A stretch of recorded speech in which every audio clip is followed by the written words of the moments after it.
So I was OCD panic scrolling my disgracefully large unplayed list on Steam, and I stumbled upon a game that looked so fucking silly I couldn't help but download it to give it a try.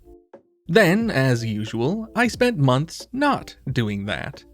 And then, this last week, I was perusing my Steam recommended to find more games to pile onto my ever-growing Dragon's Hoard of untouched digital treasure, and found another game by the same developer had just come out.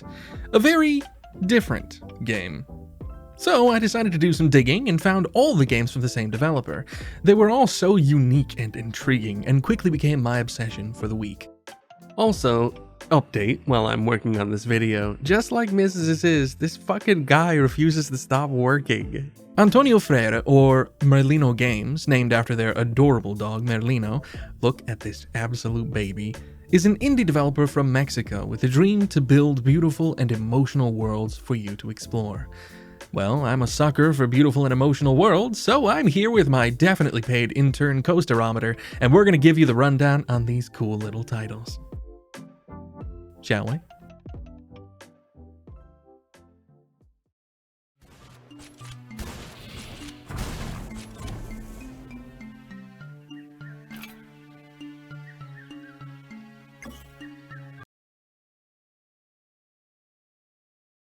This first game is a standout amongst Merlino's catalog. Luckily My Arm is a Shotgun is a short, colorful adventure on a beautiful island with a dark secret. It plays like a simple old-school adventure game you'd expect to find on a Game Boy Advance back in the 90s, early 2000s, but with plenty of silly charm to carry it. You and your dog have crash-landed on a remote island, sporting a reckless science facility messing with things beyond their comprehension. The usual.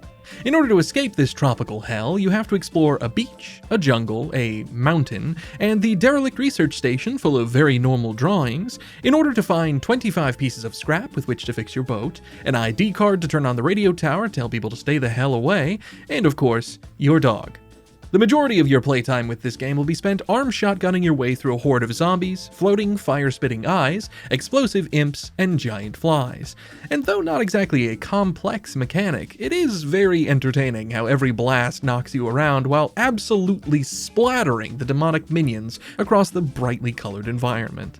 There is a small taste of difficulty in that your movement and aiming are both dictated by the same keys, and you're limited in health to the heart pickups hidden around the map, but overall it's a short and sweet run from start to finish.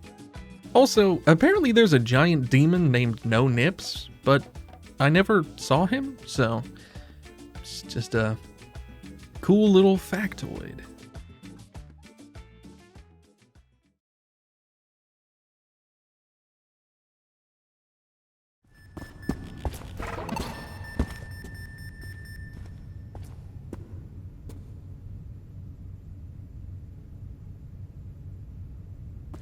During the 1970s, a secret moon base is established to study a not yet revealed to the public find from the Apollo mission: Lunites.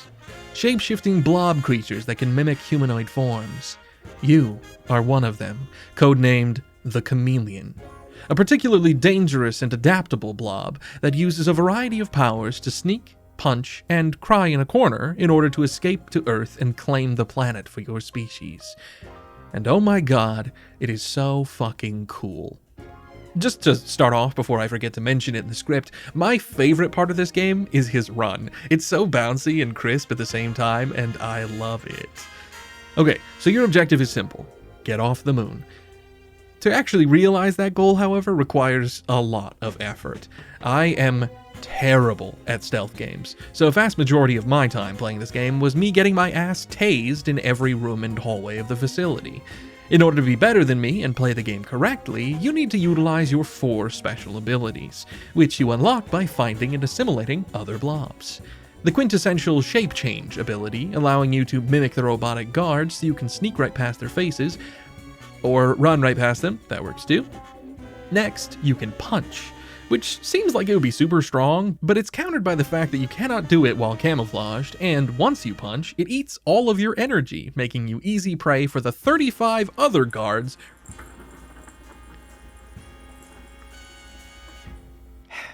also making you easy prey for the 35 other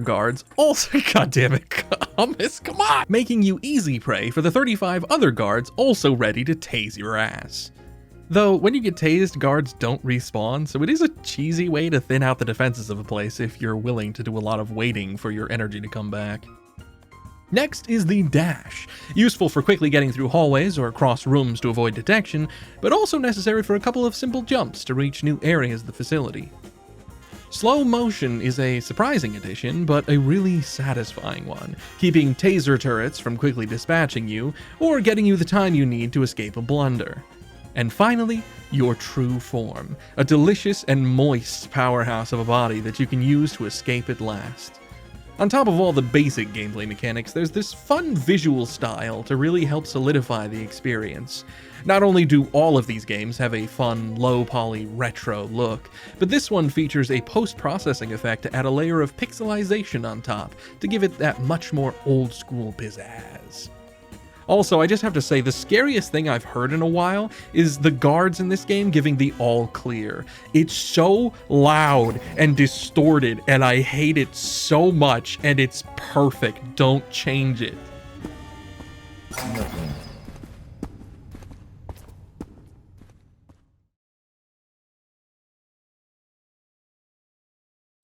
you seen the new G16? Yeah, it looks like they modified the lenses. Hopefully it's better than these stupid helmets. Can't see shit.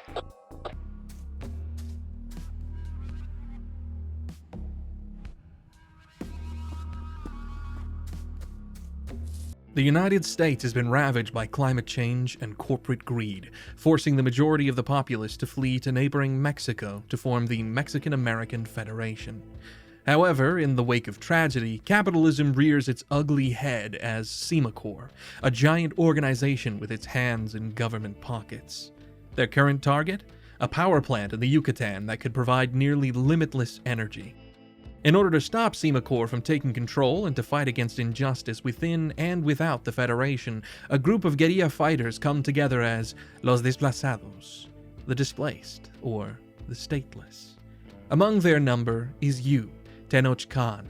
Also known as the Eye, Khan is a former member of the mercenary arm of Semacor, giving his life now to the service of combating their forces with his expertise in stealth, espionage, and non-lethal tactics.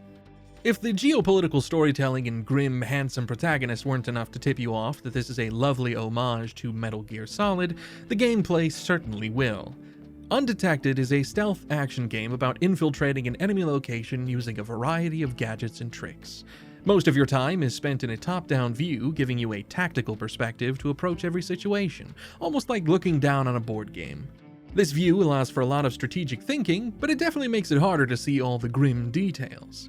To remedy that, you're given several other view modes to transition to, like a scout mode that slows time, zooms out the view, and highlights everything with a digital red glow, like you're getting a direct readout from Khan's augmented eye. You're also able to take cover against walls, crates, and other environmental objects to get a better view from a closer, over-the-shoulder perspective. And finally, the first-person perspective, which makes aiming your gun considerably more immersive, though you're unable to move, which makes it practically unusable in the more active situations. Although armed with a gun and a series of explosives, you're only allowed non-lethal options here. Well, mostly non-lethal. To this end, you're equipped with rubber bullets, which can create noisy distractions for guards, or hit control panels to turn off lights and laser defenses. You can also find ammunition throughout the compound for a variety of other tools. There's so many options to use, even though I only really used 2 or 3 for the whole game, but that variety helps make you feel like you really are prepared for any situation. Any situation.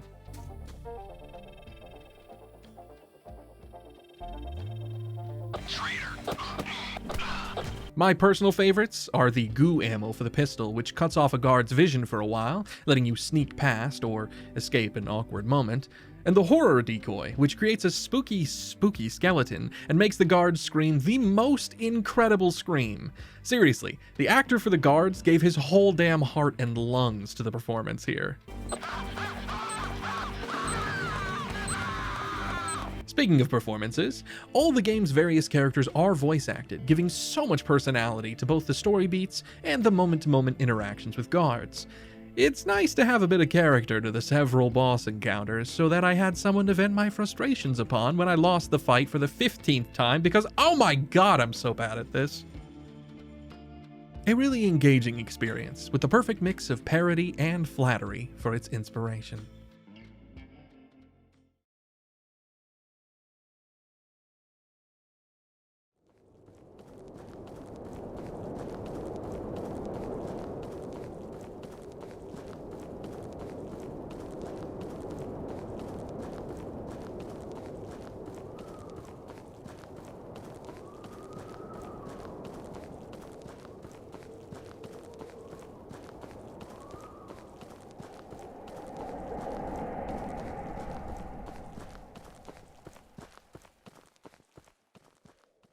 Haunting, and yet so beautiful. It comes in waves as a slow, painful voyage through a desert in order to atone for past sins. Your journey begins in a small desert town on a planet far, far away, full of townsfolk who deride and curse you for some horror of your own doing. It all started when you left. You're a traitor and a letdown. You lost everything. And for what? With nothing to do and no one to help you find your way forward, you're forced to hop into your hovercraft and speed off into the dust, looking for sanctuary. Mechanically, the gameplay is rather simple, running across a wasteland dotted with points of interest, gunning down drought raiders who come to kill you for your precious dwindling water supplies, and scavenging for more water and better guns to keep yourself alive another day. A day-night cycle gives birth to both gorgeous and desolate vistas, as well as a cycle of increasing and decreasing evaporation draining on your water. Along with your own survival, that water supply is being used to grow a specimen, some sort of organism that you're told will guarantee you entrance to the sanctuary at the end of the canyon trail. However, you must collect more and more water to sustain it and yourself. And that means exploring, scavenging, and if need be, killing. And if you die, you start over.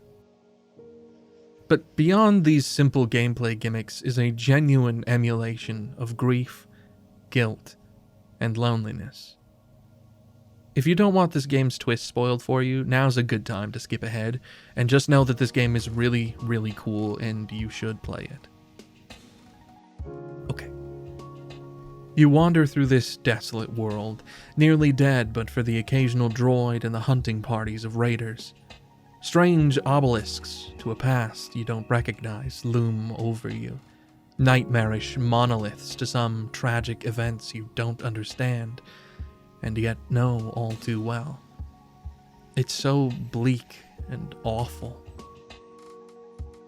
But through all of this horror and sorrow, there is something there growing with you. A beautiful piece of hope to protect, to nurture, to look forward to. And this is where the game pulls a really fascinating twist. The specimen you've spent so long protecting that you've perhaps died and tried again and again for is a flower.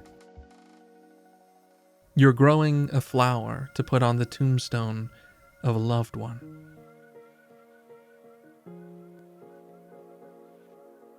Once you see the text on the screen at the end, it completely reframes the entire game.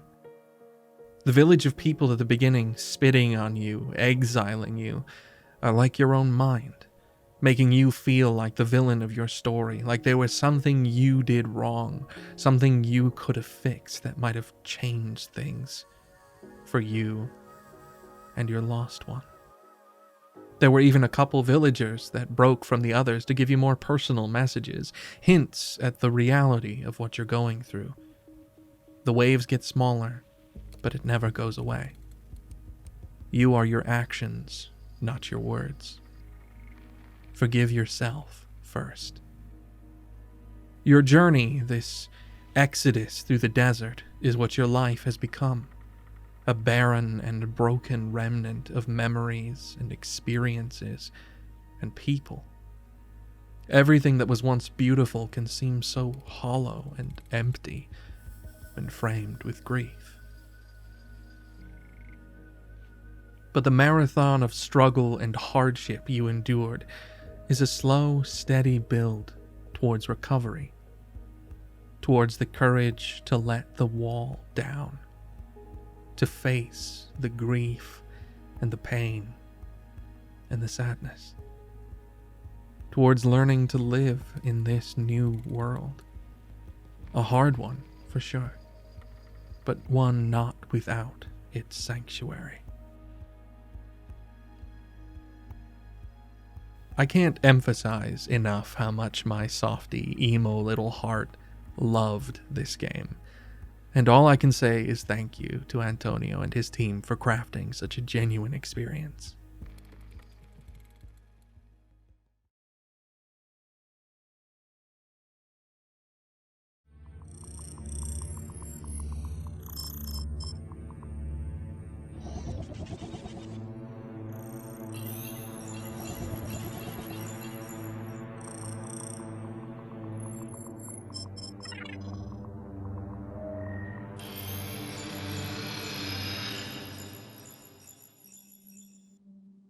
A world shattered by greed, hubris, and violence, its survivors fighting over the husk of civilization left behind. The skies blackened by bombs, by careless, callous, wanton hatred. A biomechanical assassin is sent to punish those deemed responsible, though who is to judge whom, and at what point does life lose its meaning amongst the death and destruction? Where Undetected looked to replicate the feel of Metal Gear Solid, No Sun to Worship strikes decidedly more towards Splinter Cell. Violence is your directive, and stealth is simply another tool to enact that violence. In each level, you are tasked with eliminating a list of targets. Assaulting various facilities and compounds, you shoot, stab, and stomp your way through with extreme prejudice. This world is grim. Metal and tubing line the walls and ceilings of each location. The skies outside nothing but ash and dust. The game's very abstract in its storytelling, and so the glorified killing is overshadowed by many questions. Who are you? Must you end these lives when so much blood has already been spilled? What is the end game for all of this death? Will there be anything left over after this crusade? There's something so awful hanging over you the whole way through. You control this highly skilled murderer made for this task. But your targets are tied up, blindfolded. They can't fight back. You don't even know who they are, if these are even the people that supposedly deserve to die. All you know is the icons on the screen and the blood on your hands. No Sun to Worship is a rather short game, and really difficult. But the incredible aesthetics, slow and stressful gameplay, and the aching philosophy sewn into its fabric give this game so much life.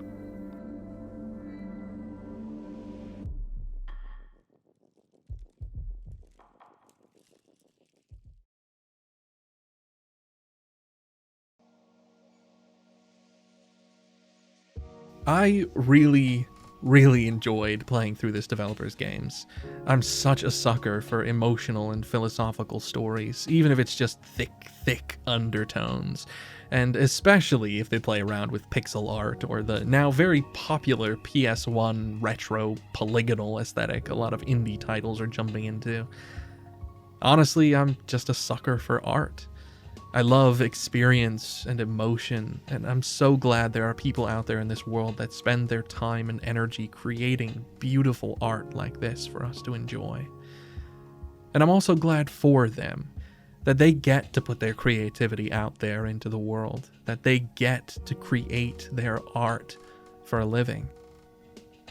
To that end, hey, go check out their games for yourself. They're really cool and really well priced for the content you get. They deserve the attention. Support artists. Save art.